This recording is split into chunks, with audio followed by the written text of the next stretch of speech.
Hi dear, I am Mohan. स्वागत है आपका CM study point YouTube channel पर। माय डियर्स, जैसे कि आप स्क्रीन में देख रहे हैं, भारतीय राष्ट्रीय कांग्रेस, जी हाँ, भारतीय राष्ट्रीय कांग्रेस की शुरू से लेकर आखिर अंत तक मैं एक एक सब को डिस्कशन के साथ भी बताऊंगा। अगर यदि आप क्या कहते हैं कि सिर्फ लिस्ट ही देखना चाहेंगे, तब को मैं लिस्ट भी दिखा दूंगा, लिस्ट भी दे दूंगा। लेकिन यदि आप उसकी डिस्कशन व्याख्या के साथ चाहते हैं तो आपको व्याख्या भी मिल जाएगा। तो चलिए, दोनों तरह की लिस्ट आपको PDF फाइल में मिल जाएगा।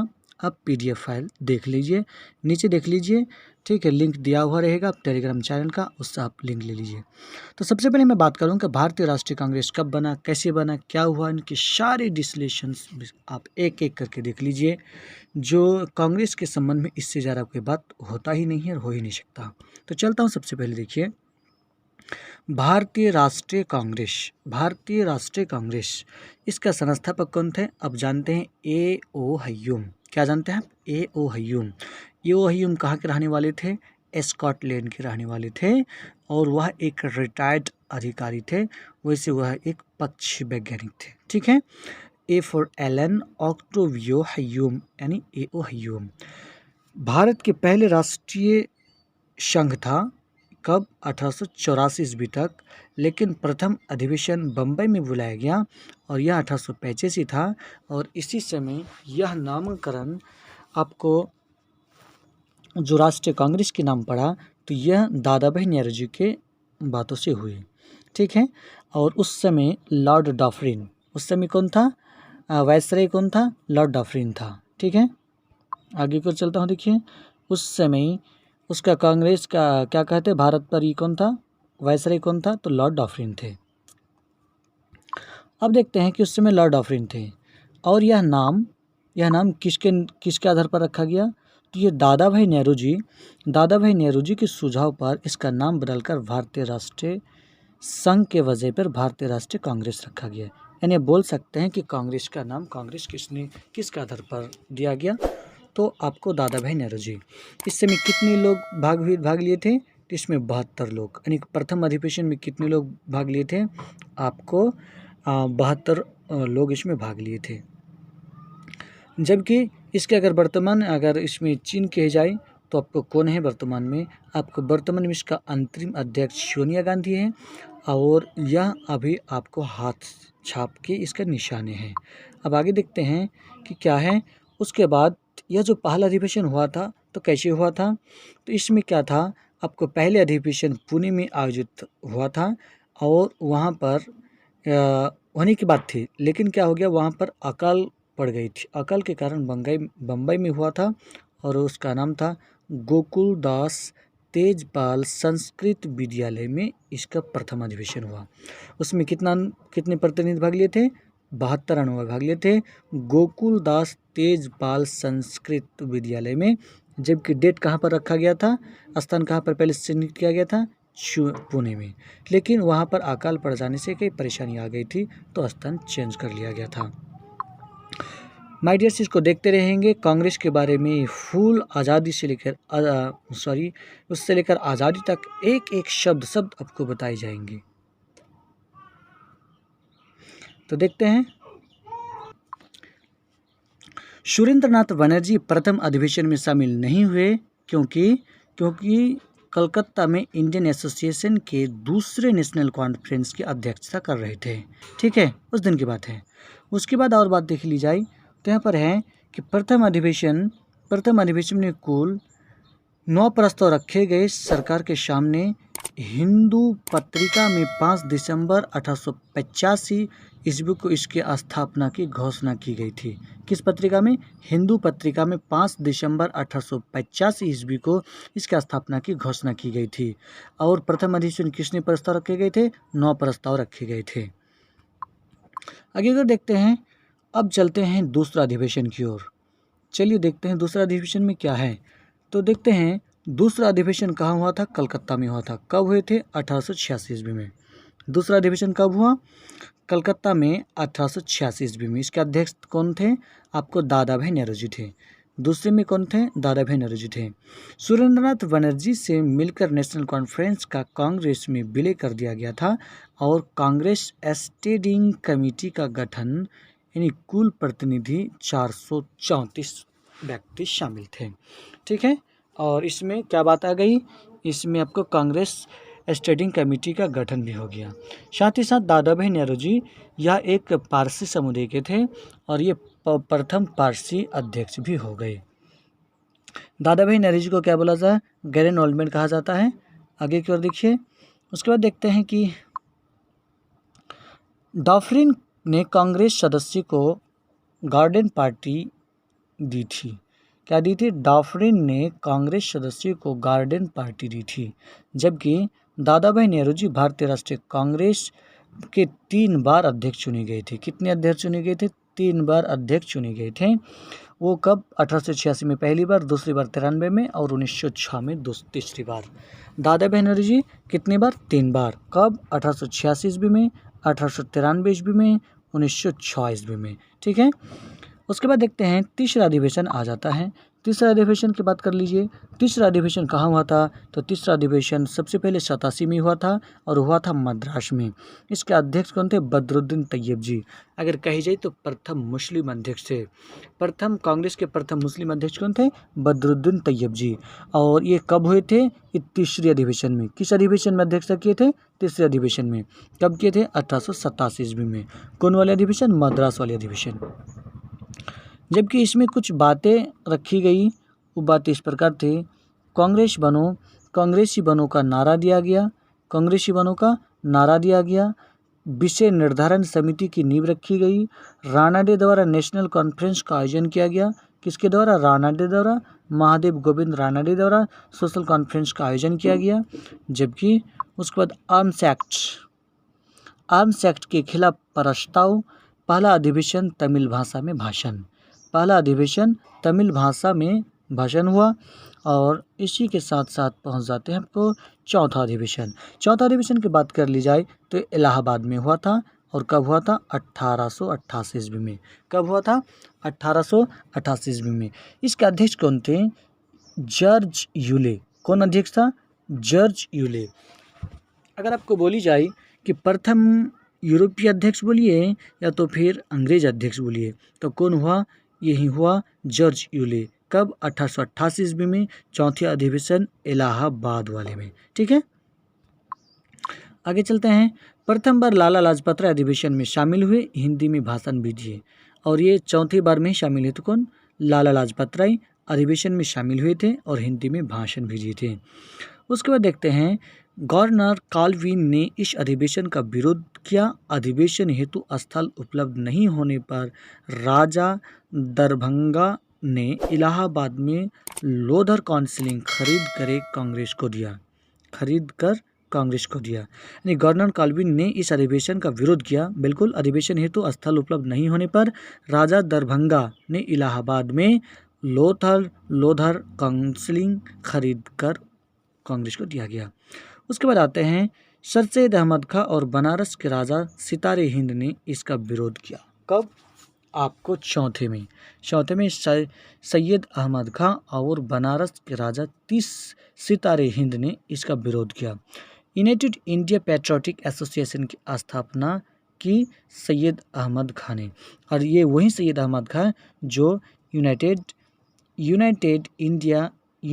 इंडिया पैट्रियोटिक एसोसिएशन की स्थापना भी की थी सैयद अहमद खान ने। उसके बाद क्या कहा जाए? लॉर्ड डॉफ्रिन की बात की जाए तो लॉर्ड डॉफ्रिन कांग्रेस को कहा कि यह जनता के उस वर्ग का प्रतिनिधित्व करती है जिसकी संख्या सूक्ष्म है। किसने कहा? लॉर्ड डॉफ्रिन ने क्या कहा? कांग्रेस को कहा कि यह जनता के उस वर्ग का प्रतिनिधित्व करती है जिसकी संख्या सूक्ष्म है। आगे की बात की जाए तो देखते हैं। आगे की बात की जाए तो यह है आपको बिपिन चंद्रपाल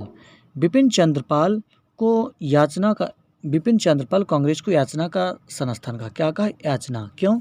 कि ये इसे क्या कहा गया? लल्लो चुप, यानी पैरवी नुमा। जबकि अश्विनी कुमार दत्त ने 3 दिन का तमाशा कहा। कांग्रेस को क्या कहा था? अश्विनी कुमार दत्त ने 3 दिनों का तमाशा कहा। इसी प्रकार पहुंच जाते हैं पाँचवा अधिवेशन बम्बई में 1889 ईस्वी में, पाँचवा अधिवेशन बम्बई में 1889 ईस्वी में। उसके बाद कांग्रेस अध्यक्ष विलियम बैडरबन, कांग्रेस का अध्यक्ष कौन बना? विलियम बैडरबन।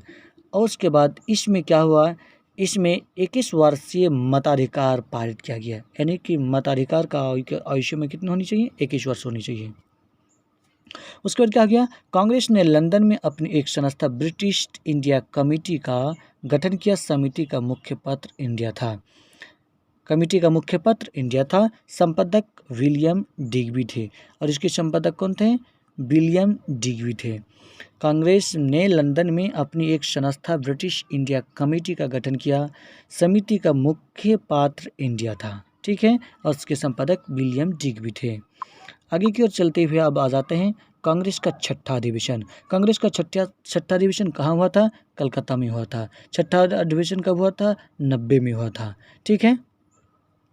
छठा अधिवेशन 1890 ईस्वी में हुआ। अध्यक्ष फिरोज शाह मेहता ने किया। अध्यक्ष किसने किया? फिरोज शाह मेहता ने किया। अध्यक्ष कौन किया? फिरोज शाह मेहता ने किया। अगर इस छठे अधिवेशन की कुछ चर्चा कर ली जाए तो इसमें मेन बात थे, प्रथम महिला स्नातक कादम्बिनी गांगुली ने भाग लिया। प्रथम महिला स्नातक कादम्बिनी गांगुली ने भाग लिया, किसमें? छठे अधिवेशन में। अब आगे कौन? सातवां अधिवेशन। सातवां अधिवेशन कहाँ हुआ था? नागपुर में। कब हुआ था? 1891 ईस्वी में। सातवां अधिवेशन कब हुआ था? नागपुर में 1891 ईस्वी में। अध्यक्ष कौन था? आनंद चार्लू। अध्यक्ष, सातवां अधिवेशन का अध्यक्ष कौन किया था? आनंद चार्लू। अगर बोला जाए नागपुर अधिवेशन 1891 में अध्यक्ष, कांग्रेस का अध्यक्ष कौन था? तो आनंद चार्लू था। अब कांग्रेस का दूसरा नाम राष्ट्रीयता पड़ गया। कांग्रेस का दूसरा नाम क्या रखा? राष्ट्रीयता। किसके अधिवेशन में? सातवें अधिवेशन, अध्यक्ष आनंद चार्लू, नागपुर 1891 में। आगे की ओर देखते हैं। इसी प्रकार राष्ट्रीयता के बाद आठवां अधिवेशन आ गया। आठवां अधिवेशन कहाँ हुआ था? तो आठवां अधिवेशन इलाहाबाद में 1892 में हुआ था, और इसका अध्यक्ष बीमस चंद्र बनर्जी थे। कौन थे? बीमस चंद्र बनर्जी थे। यह अधिवेशन इंग्लैंड में प्रस्तावित था, लेकिन वहाँ हो नहीं सका था। कौन? आठवां अधिवेशन कहाँ रखने की बात हुई थी? इंग्लैंड में।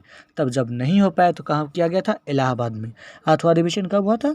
आपको 1892 ईस्वी में हुआ था। जबकि नौवां अधिवेशन की बात कर ली जाए तो नौवां अधिवेशन लाहौर में हुआ था 1893 ईस्वी में, और इनका भी अध्यक्ष दादा भाई नेहरू ने किया था। एक बार फिर से याद कर ले, अधिवेशन दादा भाई नेहरू 3 बार अध्यक्ष बने थे। एक बार आपको 86 में, 1886 में, और ये 1893 ईस्वी में और 1906 ईस्वी में। इस अधिवेशन में सिविल सेवा परीक्षा भारत में करवाने की मांग की गई थी। सिविल सेवा परीक्षा करवाने की मांग की गई थी। किस में की गई थी? नौवां अधिवेशन 1893 ईस्वी में। और याद कर लीजिए कि 1893 ईस्वी में आपको सर्वधर्म सम्मेलन शिकागो अमेरिका में हुआ था, जो भारत में हिंदू धर्म का प्रतिनिधित्व कौन के थे?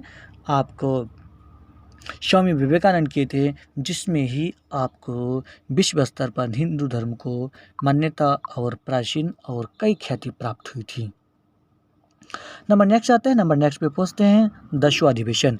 10वां अधिवेशन कब हुआ था? मद्रास में 1894 ईस्वी में हुआ था, और इसका अध्यक्ष कौन थे? Alfred web. कांग्रेस का 10वां अधिवेशन कब हुआ था? 1894 ईस्वी में, और उसका अध्यक्ष था अल्फ्रेड वेब था। उसके बाद 11वां अधिवेशन की बात कर ली जाए तो 11वां अधिवेशन आपको पुणे में हुआ था, जो आपको पहला अधिवेशन प्रस्तावित था। ये 1895 में पुणे में अध्यक्ष इसकी सुरेंद्रनाथ बनर्जी किया था। इसका 11वां अधिवेशन का अध्यक्ष कौन था? सुरेंद्रनाथ बनर्जी। अगर बोली जाए, तिलक ने एमजी रानडे द्वारा प्रारंभ सोशल कॉन्फ्रेंस को कांग्रेस मंच में से बंद करवा दिया था। कौन? तिलक ने एमजी रानडे द्वारा प्रारंभ सोशल कॉन्फ्रेंस को कांग्रेस मंच से बंद करवा दिया था। 11वां अधिवेशन पुणे में 1895 हुआ था, जिसके अध्यक्ष आपको सुरेंद्रनाथ बनर्जी थे। अब पहुंचते 12वां अधिवेशन। 12वां अधिवेशन कब हुआ था? तो 12वां अधिवेशन कलकत्ता में हुआ था 1896 ईस्वी में। 12वां अधिवेशन कब हुआ था? 1896 ईस्वी कलकत्ता में, और इसका अध्यक्ष कौन थे? संस्थापक कौन थे? रहीमतुल्लाह सैनी। और यह क्या था आपको, भारत का राष्ट्रीय गीत वंदे मातरम पहली बार गाया गया था। और वंदे मातरम का आपको लेखक कौन है, बंकिम चंद्र चटर्जी थे। ठीक है, अपने समझ में आ गया। 1896 ईस्वी में पहला राष्ट्रीय गीत वंदे मातरम गाया गया था। ठीक है, बंकिम चंद्र चटर्जी के द्वारा। ठीक है, आगे चलते हैं। दादा भाई नेहरू जी ने धन बहिर्गमन के सिद्धांत को स्वीकार किया था। और धन बहिर्गम दादा भाई नेहरू जी ने धन बहिर्गमन के सिद्धांत को स्वीकार किया था। अब आ जाते हैं 17वां अधिवेशन। 17वां अधिवेशन कलकत्ता में 1901 ईस्वी में हुआ था। किसने कब हुआ था, 1901 ईस्वी में हुआ था। अध्यक्ष दिनशा इदुल्ची-वाचा था। कौन था, दिनशाह इदुल्ची-वाचा था। कहाँ पर, कलकत्ता में 1901 ईस्वी में। और इसी अधिवेशन में महात्मा गांधी पहली बार भाग लिया था। कितनी चर्चित सवाल आप समझ ही सकते हैं कि किस अधिवेशन में महात्मा गांधी सबसे पहले भाग लिया था, 1901 के। वो कहाँ हुए थे, कलकत्ता में। वो कौन सा अधिवेशन था, 17वां अधिवेशन था। और इसका अध्यक्ष कौन था, दिनशा इदुल्ची-वाचा। महात्मा गांधी पहली बार किस अधिवेशन में भाग लिया था, 17वां अधिवेशन में। कब, 1901 ईस्वी में, जब कलकत्ता में हुए थे। और उसका अध्यक्ष दिनशा इदुल्ची-वाचा थे। जबकि 20वां अधिवेशन की बात कर ली जाए तो ये मुंबई में हुआ था 1904 ईस्वी में। 20वां अधिवेशन 1904 ईस्वी में हुआ था। और इसका अध्यक्ष सर हेनरी कॉटन। 20वां अधिवेशन का अध्यक्ष कौन था, सर हेनरी कॉटन। और ये मोहम्मद अली जिन्ना ने पहली बार भाग लिया था। कब भाग लिया था, मोहम्मद अली जिन्ना ने पहली बार भाग लिया था 1904 ईस्वी में। अगर पूछी जाए मोहम्मद अली जिन्ना कांग्रेस के किस अधिवेशन में भाग लिया था, तो 20वां अधिवेशन में, बम्बई में। कहाँ हुआ था, बम्बई में। कब, 1904 ईस्वी में। और उसका अध्यक्ष कौन था, sir Henry Cotton. Mohammad Ali भाग लेने वाला कौन सा अधिवेशन था, 20वां अधिवेशन था। जबकि 21वां की बात कर ली जाए तो 21वां अधिवेशन वाराणसी में हुआ था 1905 ईस्वी में। 21वां अधिवेशन वाराणसी 1905 ईस्वी में हुआ था। और उसका अध्यक्ष गोपाल कृष्ण गोखले थे। जी हाँ, गोपाल कृष्ण गोखले थे। और स्वदेशी आंदोलन को समर्थन देने की बात कही गई थी। यह बंगाल विभाजन के विरोध में चलाया गया था। कब, बंगाल विभाजन। क्यों, कि बंगाल विभाजन ही 1905 ईस्वी में इसके प्रस्ताव चल रहा था। विपक्ष का नेता की उपाधि गोखले को दिया गया था। विपक्ष का नेता किसे कहा गया था, गोखले को कहा गया था, गोपाल कृष्ण गोखले को। 22वां अधिवेशन की बात कर ली जाए, 22वां अधिवेशन 1906 ईस्वी में कलकत्ता में हुआ था। ठीक है, और ये इसका भी अध्यक्ष दादा भाई नेहरू जी किया था। जिन्ना इस अधिवेशन में दादा भाई नेहरू जी के सचिव के रूप में शामिल हुए थे। क्या बोला गया, जिन्ना इस अधिवेशन में दादा भाई नेहरू जी के सचिव के रूप में शामिल हुए थे। और क्या हो गया, कांग्रेस के इस मंच पर क्या हुआ था, कांग्रेस के इस मंच पर सबसे पहली बार स्वराज का प्रयोग किया गया था। किसमें, 22वां अधिवेशन कलकत्ता 1906 में, जो दादा भाई नेहरू जी का तीसरा अधिवेशन था। इसमें स्वराज का प्रयोग किया गया था नेहरू जी द्वारा। किसके द्वारा, नेहरू जी के द्वारा। उसके बाद क्या बात कर ली जाए, 23वां अधिवेशन कहाँ हुआ था, सूरत में हुआ था 1907 ईस्वी में। 23वां अधिवेशन 1907 ईस्वी में होता। इसका अध्यक्ष रास बिहारी बोस थे। इसका अध्यक्ष कौन था, 23वां अधिवेशन सूरत में हुआ था। और उसका अध्यक्ष रास बिहारी बोस थे। याद कर लीजिए, जमशेदजी टाटा ने आयरन एंड स्टील कंपनी की स्थापना जमशेदपुर तत्कालीन बिहार था को 1907 में ही स्थापना हुआ था। जबकि 23वां अधिवेशन सूरत में हुआ था 1907 ईस्वी में। और इसका अध्यक्ष रास बिहारी बोस थे। अगली बात कर लीजिए, अगली बात कांग्रेस का, इसमें नरम दल और गरम दल का विभाजन होता। कब हुआ था, फिर से बुझ लीजिए आपको। कांग्रेस का 23वां अधिवेशन सूरत वाली अधिवेशन में नरम दल और गरम दल का विभाजन हो गया था। अब आते हैं 26वां अधिवेशन के पास। 26वां अधिवेशन की बात कर लीजिए तो यह कलकत्ता में हुआ था। 26वां अधिवेशन कलकत्ता में 1911 ईस्वी में हुआ था। 26वां अधिवेशन कलकत्ता में 1911 ईस्वी में हुआ था। और इसका अध्यक्ष बिशन नारायण धर था। बिशन नारायण धर था। रविंद्रनाथ टैगोर द्वारा रचित राष्ट्रगान जन गण मन 1911 ईस्वी में ही गाया गया था। ठीक है, समझ में आ गया। 26वां अधिवेशन कलकत्ता 1911 ईस्वी में, अध्यक्ष बिशन नारायण धर था। और इसमें रविंद्रनाथ टैगोर द्वारा रचित राष्ट्रीय गान जन गण मन भी गाए गए थे। और पहली बार गाया गया 27 दिसंबर 1911 ईस्वी को। कब गाया गया, 27 दिसंबर 1911 ईस्वी को सर्वप्रथम तत्वबोधिनी पत्रिका में 1912 ईस्वी में भारत भाग्य विधाता शीर्षक से प्रकाशित हुआ था। जबकि सर्वप्रथम तत्वबोधिनी पत्रिका में 1912 ईस्वी में भारत भाग्य विधाता शीर्षक से प्रकाशित हुआ था। ये राष्ट्रीय जनगण मन जो आपको राष्ट्रीय कवि गुरुदेव के नाम से जाने जाने वाला आपको रविंद्रनाथ टैगोर थे। ध्यान में रहे, एक ऐसा कवि है, एक ऐसा राष्ट्रीय नेता है या स्वतंत्र सेनानी है जो दोनों देश का गाना गाने वाला है। दैट्स मीन भारत का भी राष्ट्रीय गान जनगण मन रविंद्रनाथ टैगोर का ही है और बांग्लादेश का भी राष्ट्रीय गान अमर सोनार बंगाली भी गाया गया किसके द्वारा? आपको रविंद्रनाथ टैगोर द्वारा ही गाया गया है। अब आते हैं किसके पास? अब पहुंच चुके हम 27वां अधिवेशन जो बांकीपुर में 1912 ईस्वी में हुआ था। 27वां अधिवेशन कहाँ हुआ था? बांकीपुर 1912 ईस्वी में। इसका अध्यक्ष RN मधुलकर था। कौन था? RN मधुलकर था। हयूम को कांग्रेस का पिता कहा गया था इसी दिन। ठीक है, कांग्रेस का पिता आपको 1912 ईस्वी में 27वां अधिवेशन बांकीपुर में कहा गया था, जिसका राष्ट्रीय अध्यक्ष कांग्रेस का अध्यक्ष आपको RN मधुलकर था। इसी प्रकार आ जाता है आपको 31वां अधिवेशन। 31वां अधिवेशन की बात कर लीजिए तो 31वां अधिवेशन 1916 ईस्वी में आया। 31वां अधिवेशन 1916 ईस्वी में आया और यह अधिवेशन का अध्यक्ष अंबिका चरण मजूमदार किए थे। कौन किए थे? अंबिका चरण मजूमदार किए थे। कांग्रेस के नरम दल व गरम दल में समझौता हुआ। इसमें महत्वपूर्ण भूमिका तिलक और एनी बेसेंट की रही। यानी कि बोली जाए गरम दल, नरम दल और ये आपको कांग्रेस में जो आपको मुस्लिम लीग की भी जो थी, इन तीनों को मिलाकर एक जगह पर स्थापित किया गया था, पहुंचाया गया था 1916 ईस्वी में। उस समय AC मजूमदार इसी के नाम से जाना जाता है, अंबिका चरण मजूमदार। यह 31वां अधिवेशन लखनऊ था, 1916 ईस्वी था, जिसमें कांग्रेस के नरम दल और गरम दल में भी समझौता हुआ था। इसमें महत्वपूर्ण भूमिका तिलक और एनी बेसेंट की रही थी। तिलक और जिन्ना के सहयोग से कांग्रेस और लीग के बीच यानी मुस्लिम लीग के बीच समझौता हुआ। लखनऊ समझौता कांग्रेस लीग पैक्ट भी पारित हुआ। मुस्लिम लीग की पृथक निर्वाचन की मांग को स्वीकार कर लिया गया था। किसमें? आपका 31वां अधिवेशन 1916 ईस्वी में। 32वां उसके बाद क्या हो गया? मदन मोहन मालवीय ने इसका विरोध किया था।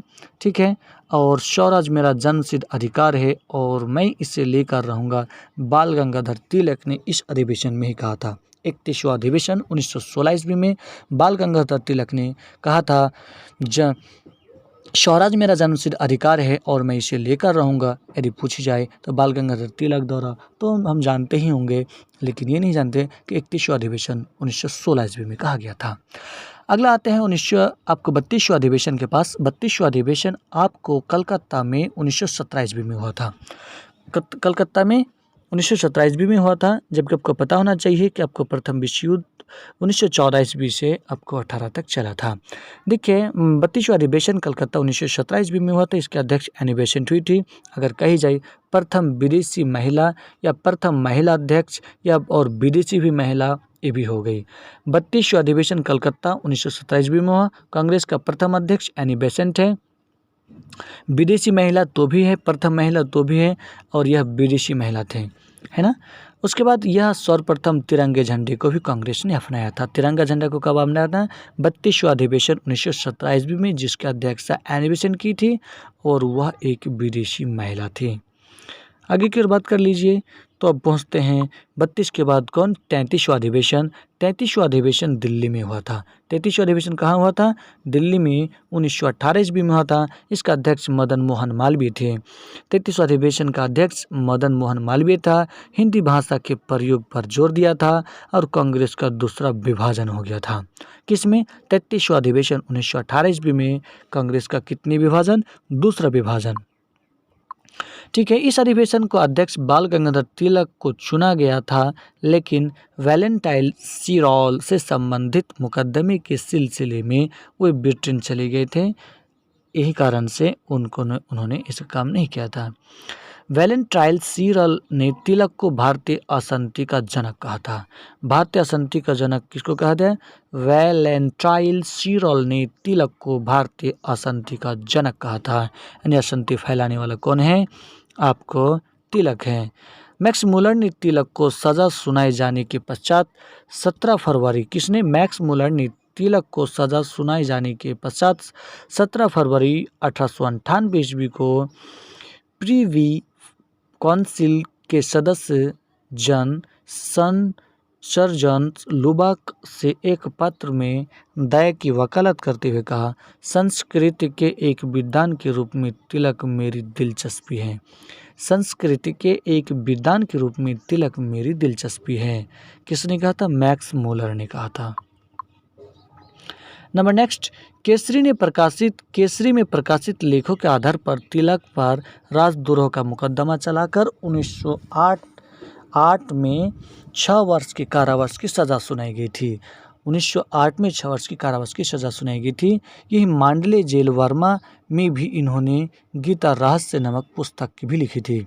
मांडले जेल में रहते हुए, ठीक है, कौन? आपको बाल गंगाधर तिलक, ठीक है। गीता रहस्य पुस्तक कौन लिखा? आपको गीता रहस्य पुस्तक बाल गंगाधर तिलक द्वारा लिखा गया था मांडली जेल में रहते हुए, ठीक है। उसके बाद महाराष्ट्र में गणपति पर्व का श्री गणेश शुरुआत बाल गंगाधर तिलक ने ही किया था। महाराष्ट्र क्या किया था? बाल गंगाधर तिलक ने महाराष्ट्र में गणपति पर्व का शुरुआत किसने किया था? बाल गंगाधर तिलक ने ही किया था। भारतीय राष्ट्रीय कांग्रेस का पहला अधिवेशन 1918 ईस्वी में बम्बई में अध्यक्ष सैयद हसन इमाम द्वारा किया गया था। भारतीय राष्ट्रीय कांग्रेस का पहला विशेष अधिवेशन कब किया गया था? आपको 1918 ईस्वी में 1918 ईस्वी में बम्बई में किया गया था। इसका अध्यक्ष सैयद हसन इमाम था, ठीक है। मौलिक अधिकारों की मांग की गई तथा रॉलेट एक्ट पर विचार विमर्श के लिए अधिवेशन था। मौलिक अधिकारों की मांग की गई और रॉलेट एक्ट पर विचार विमर्श के लिए अधिवेशन था। माय डियर्स, इस वीडियो को फुल जरूर देखें। इसमें कोई बात बेकार नहीं है, अमूल्य नहीं है, बस इसको समझने की कोशिश करें। आगे की ओर आते हैं 34वां अधिवेशन अमृतसर 1999 ईस्वी में हुआ था। 34वां अधिवेशन अमृतसर 1999 ईस्वी में हुआ था। इसके अध्यक्ष मोतीलाल नेहरू थे। 34वां अधिवेशन का अध्यक्ष मोतीलाल नेहरू थे। 34वां अधिवेशन का अध्यक्ष मोतीलाल नेहरू थे, जो अमृतसर पंजाब में हुआ था और जालियांवाला बाग हत्याकांड की निंदा की गई थी और इसी में खिलाफत आंदोलन को भी समर्थन देने का निर्णय लिया गया था। किस अधिवेशन में? 34वां अधिवेशन अमृतसर 1919 ईस्वी में मोतीलाल नेहरू की अध्यक्षता में जो अमृतसर वाली हुई थी, यह जालियांवाला बाग हत्याकांड की निंदा की गई थी और खिलाफत आंदोलन के समर्थन भी देने के निर्णय लिया गया था। My dear friends and students, please इस चैनल को सब्सक्राइब कीजिए और अपने दोस्तों में शेयर कीजिए। बेल आइकन को भी दबा दीजिए ताकि आपको कोई भी नई वीडियो का नोटिफिकेशन आप तक पहुँच पाए। वीडियो कैसे लगा ज़रूर बोलिएगा और थोड़ा सा भी अच्छा लगेगा तो प्लीज़ हमें कमेंट्स ज़रूर कीजिएगा और आगे आप अपनी बहुमूल्य निर्णय देकर इस चैनल को प्रोग्रेस आगे बढ़ने में मदद करेंगे। तो देखते हैं अगला अधिवेशन 35वां अधिवेशन नागपुर में 1920 ईस्वी में हुआ था। 35वां अधिवेशन कब हुआ था? नागपुर में 1920 ईस्वी में हुआ था और इसके अध्यक्ष कौन था? वीर राघवाचार्य इनका कौन था? आपको अध्यक्ष था वीर राघवाचार्य। 35वां अधिवेशन कहाँ पर हुआ था? नागपुर में हुआ था। इससे पहले भी एक बार नागपुर में अधिवेशन हुए थे। अब 1920 आ गया, जिसमें वीर राघवाचार्य के द्वारा 35वां अधिवेशन हुआ था। चित्तरंजन दास ने असहयोग आंदोलन का प्रस्ताव रखा था, जिसमें 35वां अधिवेशन 1920 में पहली बार भाषा के आधार पर प्रांतों में विभाजन की बात भी की गई थी। पहली बार भाषा के आधार पर कांग्रेस की विभाजन की मांग की थी। प्रथम बार कांग्रेस ने रियासतों के लिए अपनी नीति घोषित की थी। पहली बार रियासतों के लिए अपनी नीति घोषित की थी। कलकत्ता का विशेष अधिवेशन 1920 में भी किया गया था। इसका अध्यक्ष लाला लाजपत राय हुए थे। इसका अध्यक्ष कौन थे? लाला लाजपत राय थे। और गांधी जी ने असहयोग आंदोलन का प्रस्ताव रखा था। को भी रखा था। आगे की बात कर लेता हूँ। चित्तरंजन दास, मोतीलाल नेहरू, एनी बेसेंट, मोहम्मद अली जिन्ना ने इसका विरोध किया था। किसका विरोध किया गया था? आपको 20 की जो विशेष अधिवेशन थी और जिसके अध्यक्ष लाला लाजपत राय के थे। ठीक है, और इसमें गांधी जी असहयोग आंदोलन के प्रस्ताव किए थे। Chittaranjan Das number 1, Motilal Nehru 2, Annie Besant 3, Mohammad Ali Jinnah 4 व्यक्तियों ने मिलकर विरोध किया था, परंतु यह प्रस्ताव बहुमत से पारित हो भी गया था और यह जिसके लिए विरोध किया था वो पारित हो भी चुका था। आगे की ओर देखिए, 36वां अधिवेशन की बात कर लीजिए। 36वां अधिवेशन अहमदाबाद 1921 ईस्वी में हुआ था। 36वां अधिवेशन कहाँ हुआ था? अहमदाबाद। कब हुआ था? 1921 ईस्वी में। इसका अध्यक्ष चित्तरंजन दास थे, लेकिन जेल में होने के कारण अध्यक्षता हाकिम अजमल खां ने किया था। जेल में होने के कारण किसने किया था? जेल में रहने के कारण ये हाकिम अजमल खान ने किया था। चित्तरंजन दास का भाषण सरोजिनी नायडू ने पढ़ा था। चित्तरंजन दास का भाषण सरोजिनी नायडू ने पढ़ा था, चूंकि वहाँ पर नहीं थे, जेल में था। चित्तरंजन जेल में होने के कारण उसकी भाषण लिखकर भेजा गया था और इसको कौन पढ़ा था? सरोजिनी नायडू पढ़ा था। 37वां अधिवेशन की बात कर ली जाए तो गया में हुआ था। 37वां अधिवेशन की बात कर ली जाए तो गया में हुआ था और यह अधिवेशन बिहार में है ना। 37वां अधिवेशन गया में 1922 ईस्वी में हुआ था और अध्यक्ष चित्तरंजन दास थे। स्वराज पार्टी की स्थापना 1923 में इन्होंने ही किया था, अध्यक्ष पद में रहकर इस्तीफा देते हुए। ठीक है, 1922 ईस्वी में गया अधिवेशन हुआ था, ये बिहार में हुआ था। 1923 ईस्वी में होने वाली चुनाव में भागीदारी की बात की गई, जिसे कांग्रेस ने खारिज कर दिया था। 1923 में होने वाली चुनाव में भागीदारी की बात की गई थी, जिसे कांग्रेस ने खारिज कर दिया था। चित्तरंजन दास ने दिया इस्तीफा और मोतीलाल नेहरू चित्तरंजन दास मिलकर आपको स्वराज पार्टी की स्थापना की थी। चलिए आता हूँ वार्ता 38वां अधिवेशन काकीनाडा बंगाल। कहाँ पर? काकीनाडा बंगाल। ये कब हुआ था? 1923 ईस्वी में हुआ था। डियर्स प्लीज़ इस चैनल को सब्सक्राइब करेंगे, पूरे वीडियो जरूर देखेंगे, थोड़ा सा भी अच्छा लगे तो वीडियो को लाइक जरूर करेंगे। अध्यक्ष मौलाना मोहम्मद अली था। मौलाना मोहम्मद अली था। कॉमरेड समाचार पत्र का संपादन किया गया था। कब? 38वां अधिवेशन काकीनाडा बंगाल 1923 ईस्वी में। विशेष अधिवेशन दिल्ली में हुआ था। इसमें अबुल कलाम आज़ाद सबसे कम उम्र में अध्यक्ष बने थे। सबसे कम उम्र में कौन अध्यक्ष बने थे? अबुल कलाम आज़ाद। ठीक है, कब बने थे? आपको विशेष अधिवेशन 1923 ईस्वी में। 39वां अधिवेशन की बात कर लीजिए तो बेलगांव में हुआ था। ठीक है, 39वां अधिवेशन बेलगांव हुआ था 1924 ईस्वी में। अध्यक्ष महात्मा गांधी था। एकमात्र अधिवेशन था जिसमें महात्मा गांधी अध्यक्षता की था, वो कौन था? बेलगांव। कौन था? बेलगांव। कब था? 1924।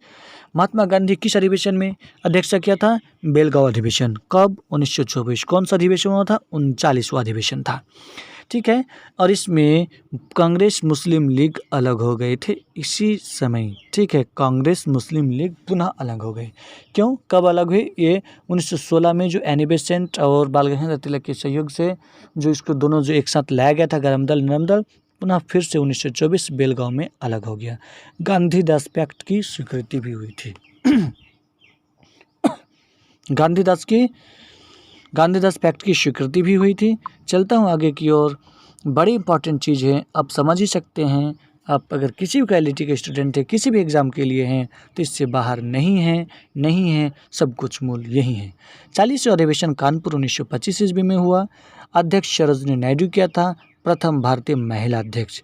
कांग्रेस के प्रथम भारतीय महिला अध्यक्ष कौन थी? सरोजिनी नायडू थी। किस अधिवेशन में? 40वां अधिवेशन में। कब? कानपुर वाली अधिवेशन 1925 ईस्वी में।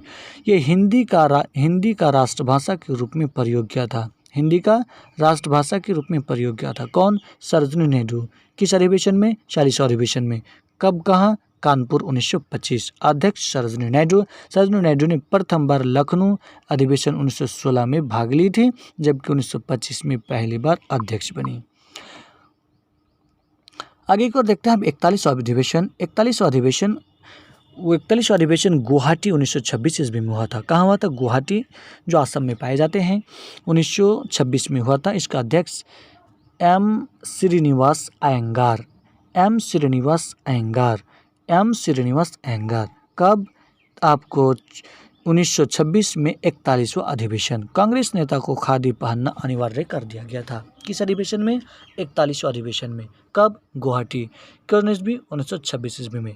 अगर पूछी जाए कांग्रेस नेताओं को खादी पहनना किस अधिवेशन से अनिवार्य कर दिया गया? 41वां अधिवेशन 1926 गुवाहाटी से। इसका अध्यक्ष कौन थे? एम श्रीनिवास अयंगार थे। 42वां अधिवेशन की बात कर लीजिए तो 42वां अधिवेशन मद्रास में 1927 ईस्वी में हुआ था। कब हुआ था? 1927 ईस्वी में मद्रास में हुआ था और इसका अध्यक्ष मुख्तार अहमद अंसारी थे। कौन थे? मुख्तार अहमद अंसारी थे। साइमन कमीशन का विरोध किया गया था। किसमें? 42वां अधिवेशन मद्रास 1927 ईस्वी में। 43वां अधिवेशन की बात कर लीजिए तो 43वां अधिवेशन कलकत्ता 1928 ईस्वी में हुआ था और इस अध्यक्ष की अध्यक्ष मोतीलाल नेहरू के थे। अब तक ये दूसरी बार उनकी अध्यक्षता है। मोतीलाल नेहरू ने 33वां अधिवेशन का अध्यक्षता 1928 ईस्वी में किया था। नेहरू रिपोर्ट को स्वीकार करने की बात कही गई सरकार से, नेहरू रिपोर्ट। ठीक है, आगे की बात कर ली जाए तो स्वीकार नहीं होने पर अहिंसक असहयोग आंदोलन शुरू करने को कहा गया। कांग्रेस का एक विदेश भाग स्थापित किया गया था। उसके बाद आ जाता है 44वां अधिवेशन। 44वां अधिवेशन लाहौर में 1929 ईस्वी में हुआ था। 44वां अधिवेशन कब और कहाँ हुआ था? 1929 ईस्वी में लाहौर में हुआ था, जिसके अध्यक्ष जवाहरलाल नेहरू था। ये पंडित जवाहरलाल नेहरू की पहला अध्यक्षता थी। ठीक है, लाहौर अधिवेशन कब हुआ था? 1929 ईस्वी में। कौन सा अधिवेशन था? 44वां अधिवेशन था। उसका अध्यक्ष कौन थे? जवाहरलाल नेहरू, पंडित जवाहरलाल नेहरू पहली बार। और इसमें पूर्ण स्वराज प्रस्ताव पारित किया गया था 31 दिसंबर 1926 ईस्वी को, लेकिन इसमें पारित इसी डेट को हुआ था। आगे की बात कर लीजिए 1930 में कांग्रेस का कोई अधिवेशन नहीं हुआ था। 1930 में कांग्रेस का कोई अधिवेशन नहीं हुआ था। 26 जनवरी 1930 पूर्ण स्वाधीनता दिवस मनाया गया था। 26 जनवरी 1930 को पूर्ण स्वाधीनता दिवस मनाया गया था। यही कारण है कि रावी नदी के किनारे पंडित जवाहरलाल नेहरू द्वारा आपको राष्ट्रीय झंडा उत्तोलन भी किया गया था, लेकिन देश को उस समय आज़ादी न मिलने की वजह से फिर ये आगे कुछ दिनों तक रहे और जो भारत के राष्ट्रीय संविधान जो लागू बन जाने के बाद भी लागू इसी दिन की याद में 26 जनवरी 1950 को किया गया था, जबकि बनने के पूरे के सारा काम 26 नवंबर 1949 को ही हो लिया गया था। 45वां अधिवेशन की बात कर लीजिए। 45वां अधिवेशन कराची में 1931 ईस्वी में हुआ था। 45वां अधिवेशन कराची में 1941 ईस्वी में हुआ था। इसका अध्यक्ष सरदार वल्लभ भाई पटेल था। सरदार वल्लभ भाई पटेल कौन था? आपको कराची अधिवेशन के राष्ट्राध्यक्ष से मूल अधिकारियों की मांग शामिल प्रस्ताव बनाया गया। क्या हो गया? मूल अधिकारों की मांग शामिल प्रस्ताव बनाया गया जवाहरलाल नेहरू ने, जिसके द्वारा बनाया गया। उसके बाद आर्थिक नीति से संबंधित एक प्रस्ताव रखा गया। आर्थिक नीति से संबंधित एक प्रस्ताव रखा गया और क्या किया गया? गांधी जी को प्रतिनिधि के रूप में गोलमेज सम्मेलन के लिए नामित किया गया। किसको? गांधी जी को प्रतिनिधि के रूप में गोलमेज सम्मेलन के लिए नामित किया गया और गांधी इरविन समझौता की स्वीकृति भी हुई। गांधी इरविन समझौता की स्वीकृति हुई। इस प्रकार पहुंच जाता है 48वां अधिवेशन 1934 ईस्वी। 48वां अधिवेशन 1934 ईस्वी। अध्यक्ष राजेंद्र प्रसाद। अध्यक्ष राजेंद्र प्रसाद।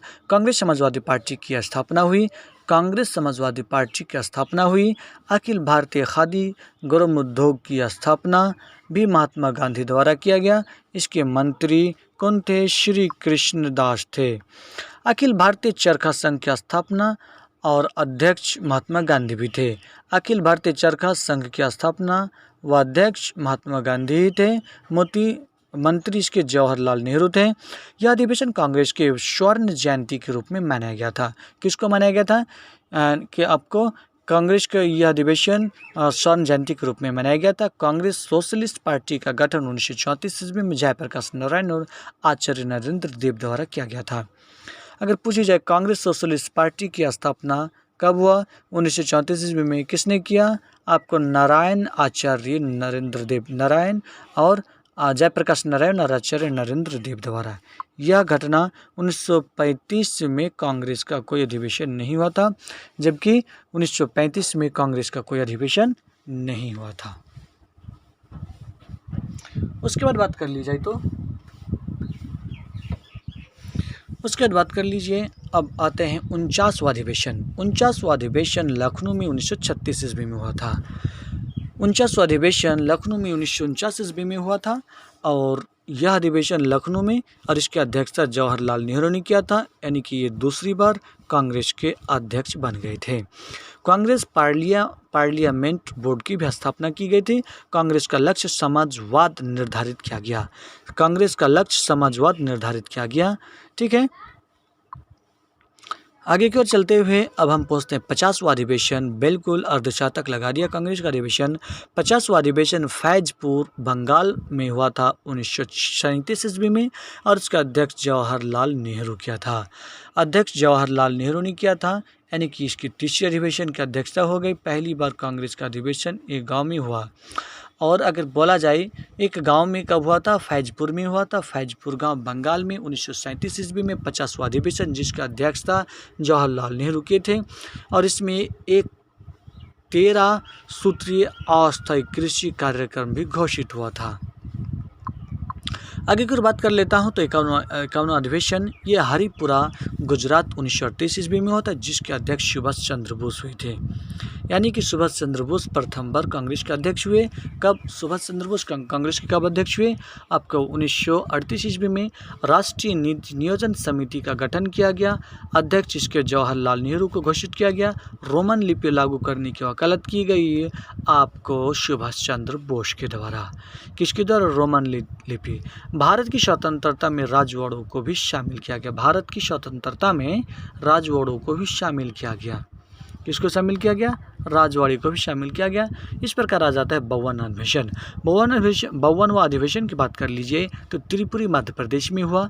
त्रिपुरी मध्य प्रदेश में हुआ और इसके अध्यक्ष ये इसके संस्थापक कौन है? जबलपुर, यानी कि त्रिपुरा मध्य प्रदेश जबलपुर में आपको 1939 ईस्वी में, और इसका अध्यक्ष आपको सुभाष चंद्र बोस हुए।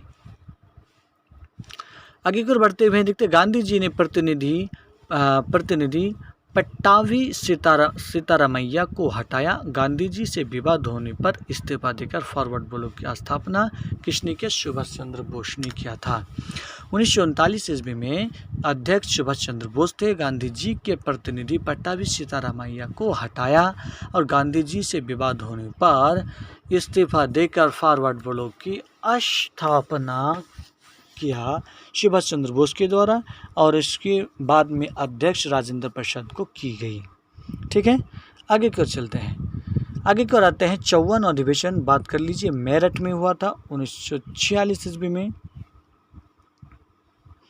देखिए यहाँ पर बात ऐसी होगी, 1940 ईस्वी में अबुल कलाम आज़ाद कांग्रेस के अध्यक्ष बनते हैं और वो 1946 तक रहता है। कब रहता है? 1946 तक रहता है। 40वां अधिवेशन। ठीक है, और देखिए यहाँ पर क्या 50वां अधिवेशन था? 50वां अधिवेशन 52वां अधिवेशन था। 52वां अधिवेशन 1939 में हुआ। उसके बाद आपको अगला अधिवेशन कौन था? जो 1940 ईस्वी में आपको मौलाना अबुल कलाम आज़ाद था। ठीक है, जो सबसे लंबे समय तक भी शासन में भी किए, अध्यक्ष भी रहे थे। और 54वां अधिवेशन की बात कर लीजिए तो मेरठ में हुआ 1946 ईस्वी में, और इसका अध्यक्ष JB कृपालनी थे। इसका अध्यक्ष कौन थे? JB कृपालनी थे। उसके बाद आगे की बात कर ली जाए, जवाहरलाल नेहरू नवंबर में इस्तीफा दे दिया और अंत में कृपालनी अध्यक्ष बने थे। किसमें? आपको 54वां अधिवेशन में। उसके बाद स्वतंत्र प्राप्ति तक कृपालनी ही कांग्रेस का अध्यक्ष रहे थे और नवंबर 1947 ईस्वी में इस्तीफा दिया तथा डॉक्टर राजेंद्र प्रसाद अध्यक्ष बनाए गए। ठीक है, अध्यक्ष किसको बनाया गया? यानी कि स्वतंत्र प्राप्ति तक कृपालनी ही कांग्रेस का अध्यक्ष है, और उसके बाद नवंबर 1947 ईस्वी में इस्तीफा भी दे दिए थे और डॉक्टर राजेंद्र प्रसाद कांग्रेस का अध्यक्ष बनाए गए थे। आगे चलते वहीं बात आगे फिर से, अबुल कलाम आज़ाद सबसे लंबे समय तक कांग्रेस के अध्यक्ष रहे और 1940 से 45 तक रहा। 46 तक भी बोल दिए जाते हैं। वायसराय करजन मौत की अंतिम घड़ियां गिन रही थी। इसी समय वायसराय करजन मौत की अंतिम घड़ियां गिन रही थी और लाला लाजपत राय कांग्रेस लॉर्ड डॉफ्रिन के दिमाग की उपज है। अगर लाला लाजपत राय की बात कर ली जाए तो ये किसने कहा? एक कांग्रेस लॉर्ड डॉफ्रिन की दिमाग की उपज है। आगे की बात कर लीजिए, बंकिम चंद्र चटर्जी बंकिम चंद्र चटर्जी कांग्रेस के लोगों के पदों के भूखे थे। बंकिम चंद्र चटर्जी के अनुसार कांग्रेस के लोग पदों के भूखे थे। किसने कहा था? बंकिम चंद्र चटर्जी ने कहा था। जबकि तिलक ने कहा था एक वर्ष में एक बार मेढक के टरटराने से कुछ नहीं मिलेगा, वर्ष में एक बार टरटराने से कुछ नहीं मिलेगा, क्योंकि तिलक गरम दल का नेता था और उसका जवाब था कि तुम क्या कहते हैं, ईंट का जवाब पत्थर और बंदूक की जवाब आपको तोप से देने की विचारधारा रखते थे। और स्थापना के संबंध में पेश किए जाने वाली सिद्धांत सुरक्षा बल्ब का सिद्धांत था। तो डियर्स, ये था आपकी ये जानकारी। तो प्लीज़ कैसा रहा आप हमें कमेंट्स बॉक्स में ज़रूर कमेंट्स करेंगे और ऐसी वीडियो पाने के लिए मेरे चैनल को सब्सक्राइब करेंगे। जिस चैनल मेरा नया है, ठीक है, इसे आप शेयर ज़रूर करेंगे और किसी के शेयर करने से ही तो आज चैनल किसी का चैनल बढ़ता है और विकास होता है। तो ठीक है, फिर मिलते हैं नेक्स्ट वीडियो में एक अच्छी वीडियो जानकारी के साथ। तब तक के लिए धन्यवाद। जय हिंद, जय भारत।